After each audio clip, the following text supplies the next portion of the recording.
Tharad main બજારમાં દબાણ હટાવ્યા બાદ ફરી યથાવત નગરપાલિકાની કામગીરી પર સવાલો। થરાદ શહેરની મેઇન બજારમાં નગરપાલિકા દ્વારા તાજેતરમાં દબાણ હટાવવાની કાર્યવાહી કરવામાં આવી હતી, પરંતુ આ કાર્યવાહી માત્ર દેખાવ પૂરતી જ રહી હોય તેમ દબાણો ફરી પાછા યથાવત થઈ ગયા છે। દબાણ હટાવ્યા પછી થોડા જ દિવસોમાં ફરીથી રસ્તા ઉપર અડચણરૂપ બનેલા દબાણો જોવા મળતા શહેરવાસીઓમાં ભારે અસંતોષ ફેલાયો છે।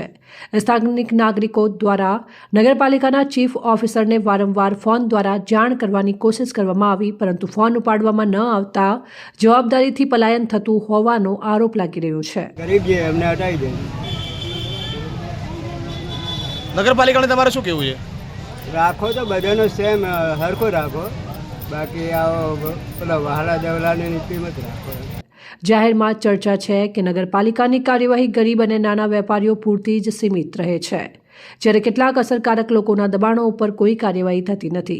નગરજનોમાં એવો રોષ છે કે ગરીબ લોકોના દબાણ તાત્કાલિક હટાવી દેવામાં આવે છે, પરંતુ મોટા દબાણદારોના દબાણો ફરીથી યથાવત થઈ જાય છે, જેના કારણે નગરપાલિકાની નીતિ અને નિષ્ઠા પર પ્રશ્નચિહ્ન ઊભો થયો છે।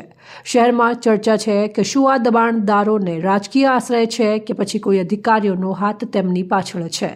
જો ખરેખર દબાણ હટાવવાની કાર્યવાહી કરવી હોય તો ભેદભાવ વિના તમામ દબાણો સામે કડક કાર્યવાહી થવી જોઈએ એવી જનતા દ્વારા માંગ ઉઠી છે। હવે જોવાનું રહ્યું કે નગરપાલિકા આ મુદ્દે સ્પષ્ટતા કરે છે કે ફરી એક વખત કાર્યવાહી માત્ર કાગળ પર જ રહેશે।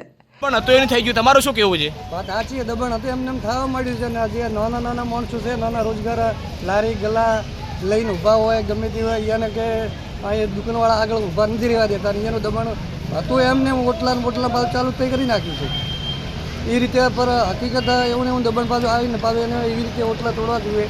લારી ગળાવાળાને કોઈ ધંધો કરવા દેતા નથી, શાકભાજીવાળો કે છોડા લઈ લારીવાળો હોય કોઈ બી હોય એને આગળ કોઈ ઊભા રહેવા દેતા નથી દુકાનવાળા। અહેવાલ જીતુ બારોટ, સંબંધ ભારત ન્યૂઝ, થરાદ।